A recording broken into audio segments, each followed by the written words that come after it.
Alors ce soir, on est là pour un exercice un petit peu particulier, puisque c'est la première fois que on a organisé cette petite cérémonie, on va l'appeler comme ça, dédiée spécifiquement aux entreprises du territoire. Beaucoup se sont excusés, je vous remercie en tout cas de votre présence pour cette première. Vous dire qu'avec Pierre Froustet, qui est le vice-président en charge de l'économie, de l'emploi et du tourisme, il nous a semblé important que nous ayons ce moment d'échange pour une raison toute simple. Pendant très longtemps, il y a eu une espèce, il faut le dire, d'indifférence dans les relations que nous avions avec les entreprises du territoire. Nous mettions en place des zones d'activité, on répondait pour partie aux demandes d'emploi par le biais du service qui était à l'époque les points rencontres emploi, et puis on continuait chacun notre chemin sur le même territoire à notre façon. Et puis est venu un point de rencontre un peu plus, expressif, qui est lors de la mise en place du réseau de transport Yego, où là, pour le coup, on n'était pas dans l'indifférence, mais un petit peu dans la passion. Et depuis, il nous a semblé utile de réagir à cette situation de deux façons. D'abord, vous dire aujourd'hui que nous ne sommes pas hermétiques à l'ensemble des demandes qui remontent du territoire, et que, en ce qui concerne le réseau de transport notamment, il se corrige peu à peu, et surtout il fonctionne de mieux en mieux. Mais vous dire également surtout qu'il n'est pas possible, dans la période que nous vivons, de ne pas partager des choses ensemble entre collectivités et entreprises. Alors je vous le rassure, hein, ce n'est pas ici faire un point de passage obligé où on s'auto-congratule pendant une soirée et on s'oublie le reste d'année. Ce n'est pas du tout la perspective. Il y a au moins 3 raisons qui vont nous pousser à travailler de plus en plus ensemble parce que nous vivons sur le même territoire. La première raison, c'est que nous devons le faire territorialement. Un territoire, c'est un tout. Ce n'est pas des associations qui sont sur celui-ci, des entreprises qui sont plus loin, des élus qui sont dans un autre espace. Un territoire, ce sont des gens qui vivent ensemble et qui travaillent sur des problématiques communes. Or, il s'avère que l'une de nos fonctions, c'est de créer, justement, un dynamisme économique sur ce territoire. C'est de faire en sorte que, comme on le dit en sciences économiques, nous créions les externalités à destination des entreprises. C'est-à-dire mettre de plus en plus de services et de moyens sur ce territoire pour faire en sorte que les recrutements soient plus faciles, pour faire en sorte que tout simplement parce que le cadre de vie est respecté, les gens aient envie de venir ici et pas sur d'autres territoires, parce que nous vivons des concurrences non seulement entre entreprises, mais également entre plaques de territoire, et qu'il est nécessaire de mettre des choses en place telles que plus de logements sociaux pour que les gens puissent se déplacer plus facilement jusqu'aux entreprises, que la voirie soit rénovée régulièrement, qu'il y ait des voies vertes qui concourent au développement touristique du territoire.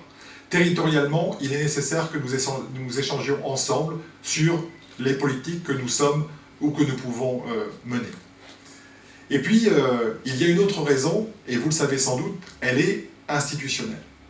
À partir du 1er janvier 2017, et nous le préparons actuellement, il y aura essentiellement 2 collectivités qui seront responsables du développement économique. D'une part, la région, et d'autre part, les communautés de communes, les communautés d'agglomération. Le département conservera un rôle important d'aménagement du territoire et dans la solidarité, mais ce sont ces 2 premiers échelons qui seront privilégiés. Et la loi va nous doter de nouvelles compétences en matière de tourisme, en matière de zones d'activité économique, en matière d'aide aux entreprises. Et il est évident que dans ce nouveau contexte institutionnel, il faut, encore une fois, que nous partagions plus ensemble. Et c'est ce pourquoi la nouvelle offre de la communauté de communes vis-à-vis des entreprises a été mise en marche. C'est pour ça aussi que Pierre Froustet et moi-même, qui sommes devenus récemment conseillers régionaux, nous vous proposons également d'être vos interlocuteurs auprès de la région pour faire remonter justement les demandes spécifiques que vous avez, notamment en termes d'aide, et faire en sorte que les aides de cette grande région puissent aussi participer et profiter du développement de ce territoire. Institutionnellement, c'est important, mais il y a aussi tout simplement une volonté politique. La volonté politique, c'est de se dire que, encore une fois, il est nécessaire d'intervenir sur ce territoire et de telle façon que ces interventions puissent bénéficier notamment aux entreprises qui sont implantées ici. Alors vous le savez, nous avons toujours une difficulté avec les marchés publics, puisque, en effet, il est difficile de réserver les marchés publics. Néanmoins, dans la mesure du possible, nous tentons toujours de privilégier l'offre locale. L'équipement dans lequel vous êtes, le pôle culinaire de la communauté de communes, pour vous donner un ordre de grandeur, qui fournit plus d'1 million de repas par an, eh bien, ce pôle culinaire est avant tout à plus de 60% alimenté, au bon sens du terme, par des produits qui sont des produits locaux, c'est-à-dire, en gros, dans le rayon de l'ancienne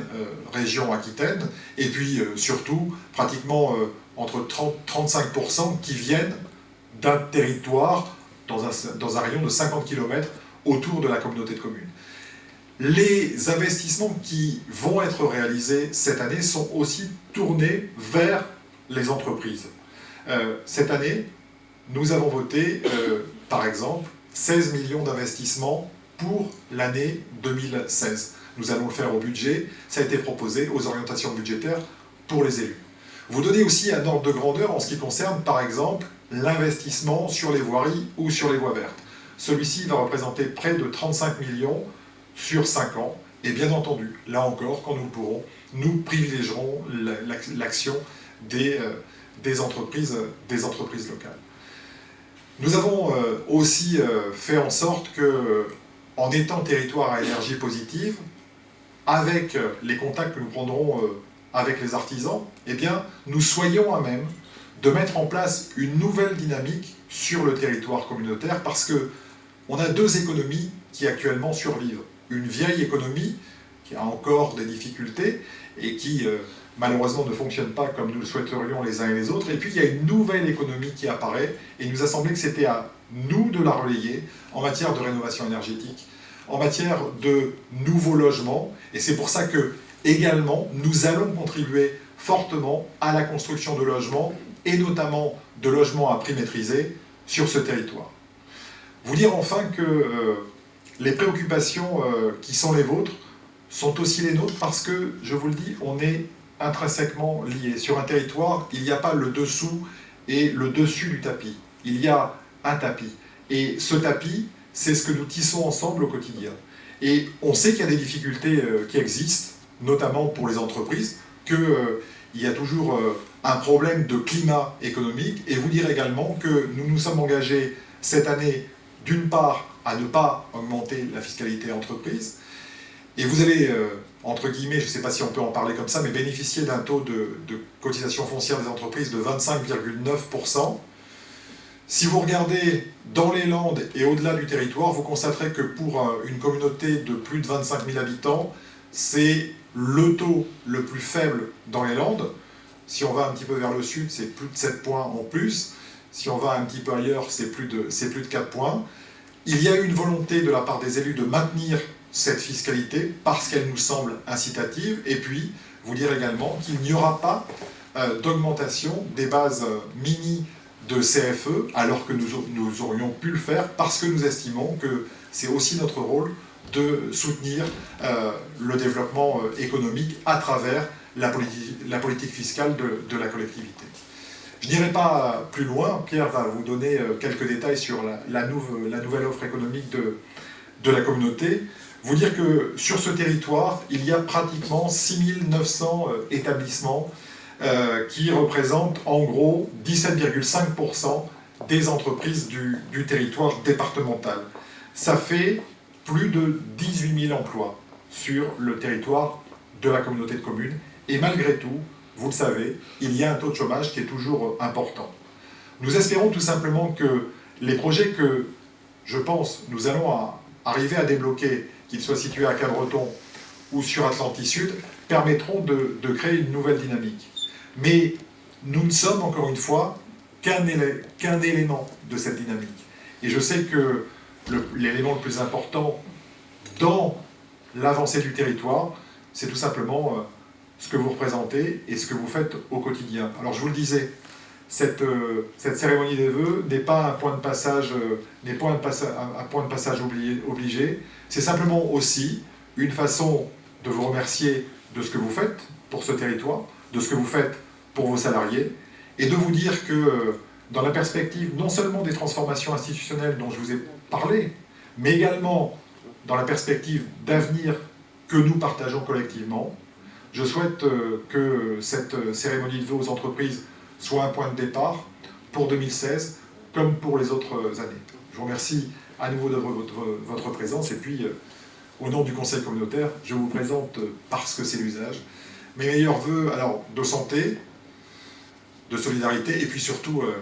on est à des vœux aux entreprises, des vœux de prospérité pour cette année 2016. Merci à toutes et à tous.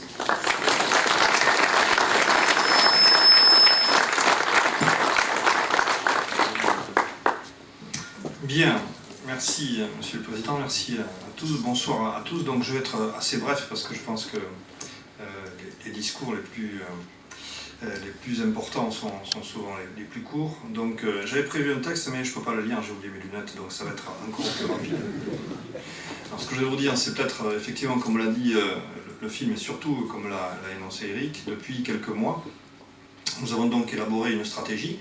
au niveau du développement économique, et c'est vrai qu'il y en avait bien besoin, et que cette stratégie, elle a été travail de concert avec beaucoup de nos partenaires, qui sont d'ailleurs, dont certains sont présents ici,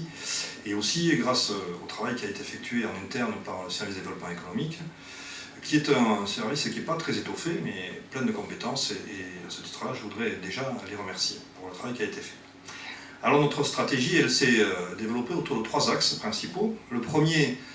qui semble évident, mais qui ne l'était pas forcément, c'était d'avoir une connaissance partagée du territoire. Et c'est vrai que, comme Eric l'a dit, on avait jusqu'alors une réponse assez formatée sur le parcours des entreprises, mais on n'assurait pas ni un suivi, ni même une prospection, ni d'ailleurs une connaissance de notre territoire un peu avancée sur à la fois ses potentialités, puis à la fois aussi ses ambitions et ses possibilités, autant en termes de développement économique qu'en termes d'emploi et même de tourisme. Et donc il nous est apparu que le premier axe sur lequel il fallait travailler de manière très, très ferme, c'est d'avoir donc un diagnostic qu'on partagerait ou qu'on partageait avec nos partenaires et avec vous, lequel diagnostic devait régulièrement être mis à jour pour pouvoir avoir des bases solides de travail et des bases solides aussi qui permettent à chaque entreprise d'envisager, d'étudier un développement individuel. Donc c'est fait, ce diagnostic il existe, il a été présenté récemment, il va être dans les prochaines semaines, il va être mis en forme pour pouvoir justement à la fois le présenter à la population mais surtout à vous, et il est d'ores et déjà d'ailleurs accessible sur le site de la communauté de communes. Ce que je voudrais dire aussi, c'est que nous avons tenu à acquérir des données sérieuses, des données fiables, pour permettre de collecter, à travers ce diagnostic, un état en temps réel de notre territoire. Je crois que c'était important parce qu'on avait ici ou là effectivement quelques données, mais qui n'étaient pas forcément calées sur les mêmes périodes. Donc aujourd'hui, ce diagnostic existe, il est revalorisé très régulièrement, il est abondé, et on aura besoin de vous d'ailleurs pour l'abonder aussi à l'information, et il vous permettrait, si vous le souhaitez, à tous et à chacun, de pouvoir disposer de bases de travail solides et fiables. Ça, c'est le premier axe. Le second axe, c'est un axe à destination donc, des entreprises, de vos entreprises, qui permettait d'abord effectivement de répondre à la question la plus importante, qui permet de répondre, qui est le parcours foncier, lequel parcours foncier permet donc la création ou l'aménagement de zones d'activité économique. Et comme Eric l'a dit, ça va prendre une importance de plus en plus accrue, puisque prochainement, dans l'année 2017, ces zones d'activité économique seront toutes de compétences communautaires, qu'elles soient aujourd'hui communales ou communautaires. Donc on aura un vrai tissu de zones d'activité, un vrai tissu d'existants, mais aussi de prospection, pour pouvoir répondre soit à des installations, soit à des agrandissements d'entreprises. Ce parcours foncier, on a souhaité aussi le qualifier, et donc on est en train d'élaborer un schéma directeur qui va permettre d'avoir non seulement une réponse, mais aussi d'avoir une réponse encore plus qualifiée, avec peut-être des zones d'activité thématisées. C'est déjà le cas sur certains parcs d'activité, comme par exemple Pédebert, mais ça pourrait être le cas sur d'autres zones d'activité, si effectivement en accord avec les communes intéressées. Voilà. Donc ce parcours foncier, c'est une des réponses, c'était la première à avoir par rapport à vous, entreprise, mais on a souhaité également être en quelque sorte un portail d'entrée par rapport à vos préoccupations, par rapport aussi à vos projets, par rapport à vos problèmes éventuels, et Dieu sait si on peut en avoir dans un parcours d'entreprise. Et donc on a créé sur notre site internet une page dédiée à tout ce qui est portail au niveau à la fois des documents administratifs, mais aussi des procédures en matière d'emploi, en matière de développement, etc. Et ce portail va être réactualisé régulièrement pour qu'il soit de plus en plus opérationnel. C'est non pas une page d'information, mais c'est vraiment une page interactive qui vous permet si vous le souhaitez, d'apporter quelques réponses, là aussi, à vos questions. Ça, c'est le second aspect. Et puis, je crois aussi qu'il y a, au niveau des entreprises, une question qui se pose en matière d'emploi, bien entendu. Et donc, nous avons souhaité, depuis quelques mois, mettre en place un dispositif tout à fait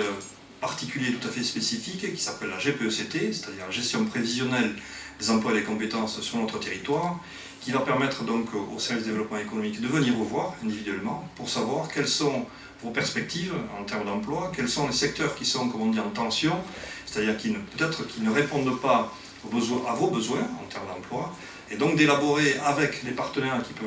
qui sont pour l'emploi, ici présents, que je remercie, qui sont aussi la mission locale concernant les jeunes, et puis qui sont évidemment le conseil régional concernant la formation, donc de mettre en place des dispositifs adaptés à vos besoins pour que vous puissiez chacun, les uns et les autres, trouver une réponse en termes d'emploi et en termes aussi de qualification de vos activités. Voilà, au niveau de l'offre aux entreprises, ce qu'on est en train de mettre en place, c'est un travail qui semble assez facile, mais en fait qui est assez lourd, parce qu'il demande d'une part une compétence avérée, et d'autre part aussi, il demande, et c'est aujourd'hui un des éléments, il demande aussi une connaissance réciproque et mutuelle des uns et des autres, pour qu'on puisse travailler en toute confiance, travailler régulièrement, et que vous sachiez que vous, entreprise, vous avez à votre disposition, à la communauté de communes, eh bien, un portail d'entrée qui répondra peut-être pas toutes vos questions, mais en tout cas, qui saura ouvrir les bons tiroirs, si vous le souhaitez, pour qu'on puisse y répondre. Et je crois que c'est important. Et puis je voudrais terminer par le troisième axe, qui est un axe plus général à disposition des publics, parce que, évidemment, vous n'êtes pas sans savoir que, en termes d'emploi, même si le territoire des Landes et le territoire de la commune n'est pas le territoire qui évolue le moins bien en termes de développement d'emploi, on est néanmoins dans des résultats qui ne sont pas forcément encourageants en termes d'emploi, donc on a un vrai pari à réaliser concernant donc la communauté de communes pour favoriser donc la création d'emplois. Alors, à ce titre-là, donc le troisième axe, c'est un axe à destination des publics qui permettra d'une part aux demandeurs d'emploi, alors certains qui sont un peu sur la touche puisqu'ils ne sont pas pris en charge par Pôle emploi, c'est cette population qui est un peu difficile, dont on a souhaité s'occuper, et aussi les autres demandeurs d'emploi avec qui on peut travailler dans le cadre donc, des espaces ressources qu'on va créer, qui vont être au nombre de 3, un principal et 2 accessoires, un principal sur Souston, un autre sur Tyros et sur Cabreton, et puis certainement aussi des espaces ressources satellites, qui vont nous permettre donc de mailler le territoire pour que les habitants de la communauté de communes puissent avoir à proximité de chez eux, donc un espace qui leur permet à la fois de connaître les métiers qui sont possibles, et puisque ces espaces ressources seront en lien avec un dispositif qui s'appelle Espace des métiers d'Aquitaine, en lien très étroit avec le conseil régional, donc d'une part connaître les métiers, et d'autre part, avec l'aide de nos partenaires, fois, au moyen de permanence, au moyen de relations privilégiées, trouver, à travers les parcours de recherche d'emploi, une solution à leurs questions. C'est le second point. Et puis le troisième point sur les espaces ressources, c'est aussi un espace dédié aux créateurs d'entreprises. On a une demande assez importante en matière de création d'entreprises, mais évidemment, comme on peut s'imaginer, ce n'est pas toujours aisé de trouver à la fois les bons réflexes, mais aussi à la fois les bonnes informations concernant la création d'entreprises. Et donc, ces espaces ressources seront aussi dédiés à la création d'entreprises et on pourra y trouver une information et aussi un contact pour favoriser ces créations d'entreprises. Voilà donc l'ensemble, l'intégralité du dispositif. J'espère que je n'ai pas été ni trop long ni trop confus parce que c'est assez riche. J'ai fait une synthèse, mais je voudrais dire que d'ores et déjà, il y a des opérations qui vont contribuer aussi à un manque peut-être qu'on a en matière de développement économique et aussi en matière de tourisme. J'ai peu parlé de tourisme, on peut en parler longtemps, c'est qu'on a un manque en termes de communication. Et au travers d'événements qu'on va mettre en place, qui sont déjà mis en place d'ailleurs, qu'on souhaite fortement, non pas médiatiser, mais sur lesquels on souhaite fortement communiquer, comme par exemple le Forum des emplois saisonniers qui va se tenir prochainement au mois d'avril, si mes souvenirs sont justes, et aussi les chantiers qualification sur lesquels on va travailler avec la région Aquitaine, au travers non seulement de dispositifs, d'événements, mais aussi d'une communication qu'on souhaite un peu plus permanente. On voudrait que, aussi bien au niveau des entreprises que vous représentez ici, qu'au niveau des demandeurs d'emploi, qu'au niveau du monde économique en général et de nos partenaires, la communauté de communes puisse être un vrai portail d'entrée opérationnel qui puisse apporter des réponses qui sont nécessaires pour que notre territoire se développe. Voilà. Alors, je profite de l'occasion pour vous présenter Pascal Lérand, qui est ici présent, que j'oublie de présenter à chaque fois, qui est donc le responsable du service de développement économique. Vous pouvez lui faire les critiques qui s'imposent, si vous voulez. Si les choses ne fonctionnent pas bien, non, je présente à chaque fois, mais c'est je crois, un vrai pari que nous avons engagé, que la communauté de la commune a engagé, de mettre justement l'action économique au cœur des compétences de la communauté de communes, et je remercie en cela le président et les vice-présidents ici présents. Et je crois que tout le monde se mobilise maintenant, parce que c'est une nécessité, et c'est aussi une volonté politique, pour faire en sorte qu'à la fois les entreprises se développent, au service de l'emploi et au service de la qualité de vie sur notre territoire. Voilà, je vous remercie.